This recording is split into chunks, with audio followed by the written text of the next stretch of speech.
Hello, it's Dr. Bob Gray Sr. Welcome to Ministry Moments. Every Friday, 4 o'clock Eastern Time. After 7 weeks of moving here, I ought to get it figured out at 3 o'clock Central Time. We'll come together and discuss usually it's from a counseling session with a pastor or some Christian that provokes these thoughts. And then I try to go back and dip back into the past archives of experience and try to come up with something to be of help to you. So today, I want to talk to you about homeschooling. There has been a boom and tremendous growth in homeschooling. And not opposed to it. I'm not opposed to Christian education.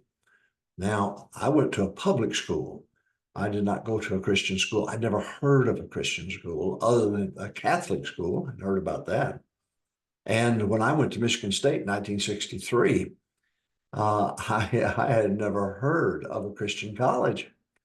Now, we had Christian colleges that were in Michigan, but they were Christian Reform, Calvinistic.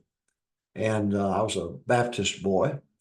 And so when I went to college, I didn't know anything about Bob Jones. There was no Hiles Anderson. I didn't know about Tennessee Temple, didn't know about any of those at all. And I was raised in the American Baptist. 15 years I spent in the American Baptist denomination.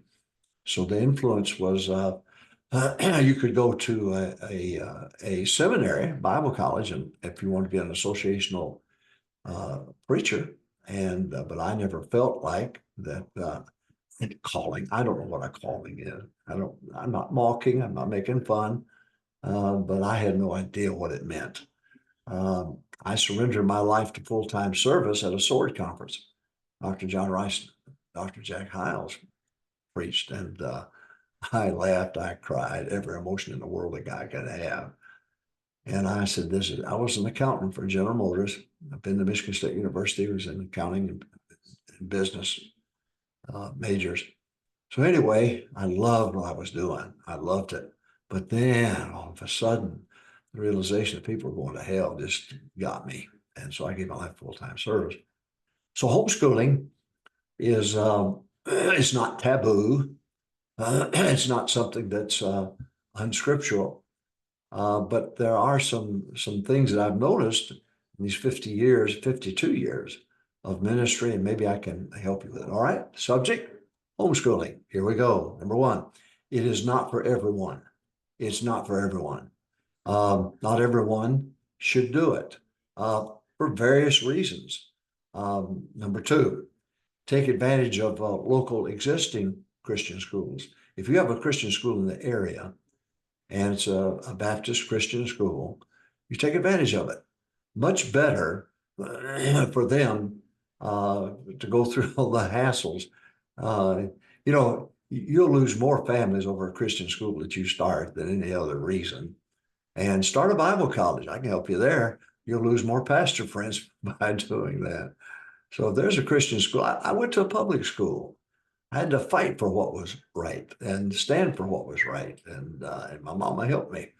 Uh, but take advantage of local Christian schools. It's not a matter of isolation, it's a matter of insulation. The first institution by God was that of the home. And that's where the values ought to be taught. That's where I learned the values. I was in American Baptist Church, but my mama read her Bible and my mama prayed with us and my mama taught us boys.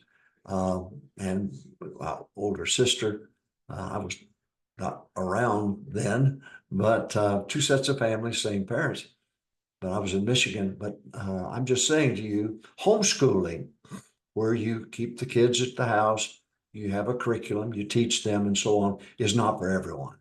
And don't feel like that. And if you're trying to do it to save money, it may cost you a lot more than a few bucks. So don't think you're going to do this because the kids will pay the price with a lack of education, and you don't want that. So it's not for everyone. Number two, take advantage of the local Christian schools, take advantage of it, and make sure the home is strong and so on. But I would, before I homeschooled, I would look around because there are local Christian schools around. It's sad. But when ACE and other entities came into play, our churches started going down. All of a sudden, everybody felt like they had to have a Christian school in order to have a great ministry. Well, it's not true. You start a Bible college, it's going to stunt your growth. You start a Christian school, it's going to hurt you. It's not the glory that you think that it is. And I told Dr. Zen, who's in heaven, our superintendent of schools, I said, if I have to spend more than a half hour with you each week, I don't need this. I don't need this headache. I at pastor school one time made the statement, I wouldn't start a Christian school. Oh my goodness. I had 50, 60 guys gather around me. Did I hear you right that you wouldn't start a Christian school? No, you're there to win souls, build a church. That's what you're there for. But it's homeschooling. Get back on subject here. Homeschooling. It's not for everyone. Take advantage of local Christian schools. Number 3, choose curriculum carefully. Choose curriculum carefully. You need to make sure that you've got good material that you're using in homeschooling. Number 4, run the curriculum past the educators, the pastor and educators. Run it by them. Sit down, take a little time and say, what about this curriculum? What about this curriculum, this curriculum? And they, as educators, will help you, and they will recognize through experience and through counseling and through dealing with a lot of people, things that work, things that didn't work in curriculum. So please do that. So homeschooling, all right, very popular now. Number 1, it's not for everyone. Number 2, take advantage of local Christian schools first. Number 3, choose curriculum carefully. Number 4, run the curriculum past the educators and pastor in your church. Number 5, put you and your children under the pastor. Put you and your children, okay, you're going to homeschool, they're at home and so on, but you need a lot of set of eyes on those kids. This is sad, and I hate to even say this, but most homeschoolers, the only authority these kids recognize is mama. And they lose respect for all other adults and treat other adults like they're idiots.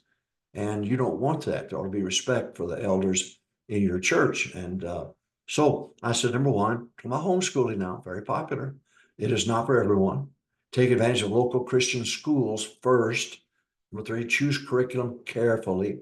Number 4, run the curriculum past the pastor and educators in your church. Number 5, put you and your children under the pastor, the authority of the pastor. You run everything by the pastor and sit down, and he's there for a reason. Got 2 offices in the church, pastor and deacon. Pastor's there to serve you. The deacons are there to serve the pastor so he can serve you. They're not the authority. The word of God's the authority, and he gives it to the pastor to lead that church, not the deacons to lead it.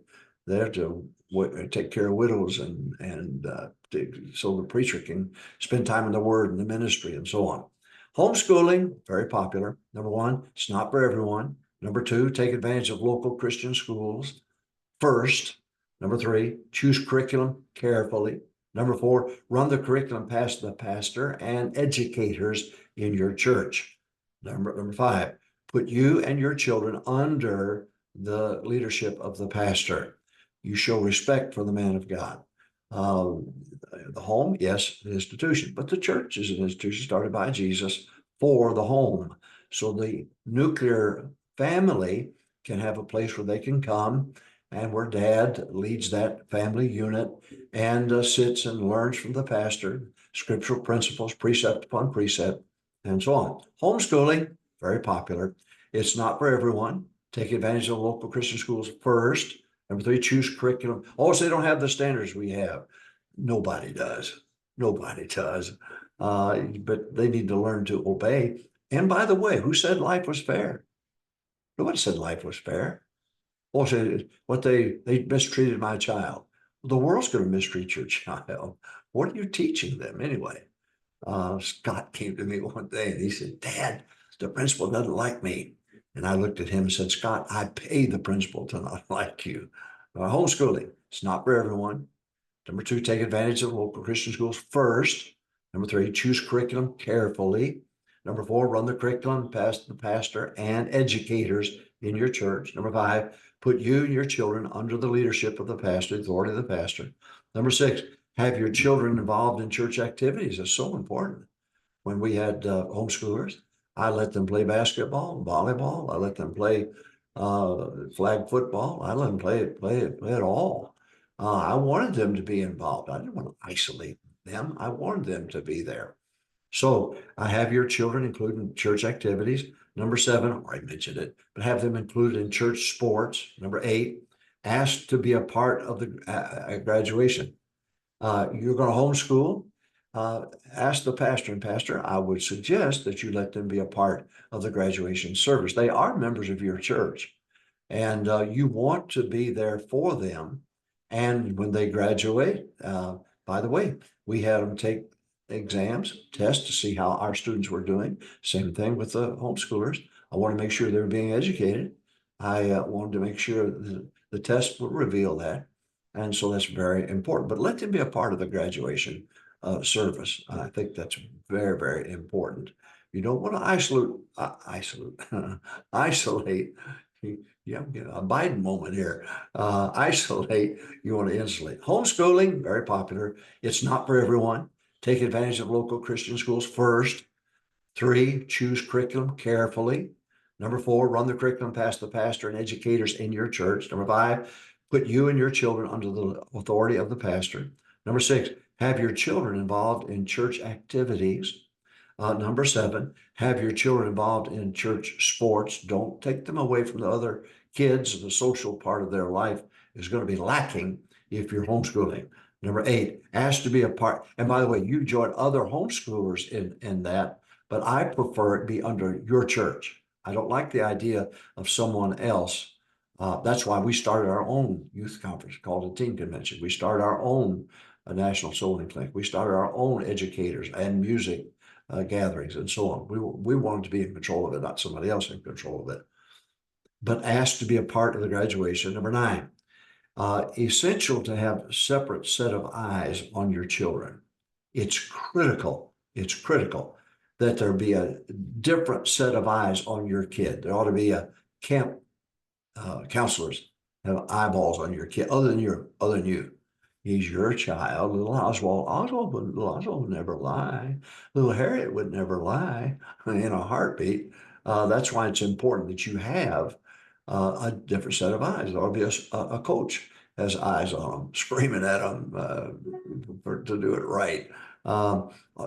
It's good for them. It's good for them. You don't want just to have mama's eyes on them all the time. Mama's a little prejudiced, and but you take a coach, he's trying to win a ball game. He's want to create a team and create team essentials and so on. All right, homeschooling, very popular. Number 1, it's not for everyone. Number 2, take advantage of local Christian schools first. Number 3, choose curriculum carefully. Number 4, run the curriculum past the pastor and educators in your church. Number 5, don't do it for money. Don't you do it to save money. Well, not save my tuition. It cost you a whole lot more than that. Number 5, put your children under the authority of the pastor. Number 6, have your children involved in church activities. Number 7, have your children involved in church sports.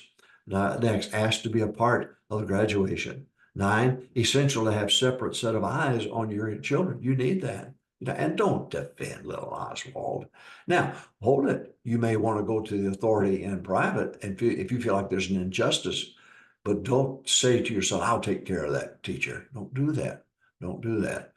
Kids are notorious trying to split mom and dad. Go to mom and then go to dad. Well, dad, mom said. Better watch that stuff. Number 10, homeschool teachers must be qualified educators. Whoever the homeschooler head is must be qualified as an educator. I know that's your Oswald and your little Harriet, but that doesn't mean you're qualified to educate them. And a lot of them are doing it. I think they're saving money is what they think they're doing. But the poor kid, they're going to pay the awful price education-wise. Educating children is not an easy task, and you want qualified people. And so if you're going to homeschool now, you make sure that you're qualified to be able to do so. Otherwise, don't do it. Just put the kid in a Christian school and put up with all the pain of it. And you'll be glad that you did. Our kids went the first year, if I remember correctly, my wife's in heaven now, she could correct me easily. Mine was sharp, but I think they only went to kindergarten. That's the only time they ever went to a public school. I think Kim and Bob went to kindergarten the first year. I think I'm right about that. But the rest of the time we paid the price and put them in a Christian school, and it was not easy at all. We moved to Hammond. I don't, our kids, oh my goodness, God bless them. I stocked shelves in Eagle Food Store for $2.65 an hour. My wife worked midnights as a nurse in the local hospital there. And I remember going down to the Christian school and my kids were sitting out there, and uh, Scott was in a preschool there. The other three were in the school there in Hammond, and they were put out because we couldn't pay the tuition. I remember that, and I remember how I had to work extra and do what we could to make sure it was cared for. Anyway, enough of my woes. All right, talk about homeschooling. It's not for everyone. Take advantage of local Christian schools first. Choose curriculum carefully. Run the curriculum by the pastor and educators in your church. Put you and your children under the authority of the pastor. Have your children involved in church activities. Have your children involved in church sports. Ask to be a part of the graduation. Essential to have separate set of eyes on your children. So thank God for it. Don't defend little Oswald, little Harriet. Haven't put up with the pain of unfairness. Who said life was fair? Life is not fair. I mean, kids say, yeah, it's not fair. Who said it would be fair? That's not fair. When they pull me over for speeding, that's not fair. And something wrong with your radar gun. And number 10, homeschool teachers must be qualified. Don't do it to save money and that your kids are too valuable, too necessary to the cause of Christ to not be educated. God bless you.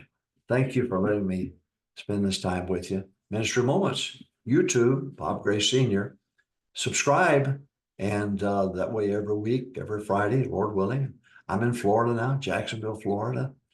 And I'll meet with you every Friday, 4 o'clock Central Time.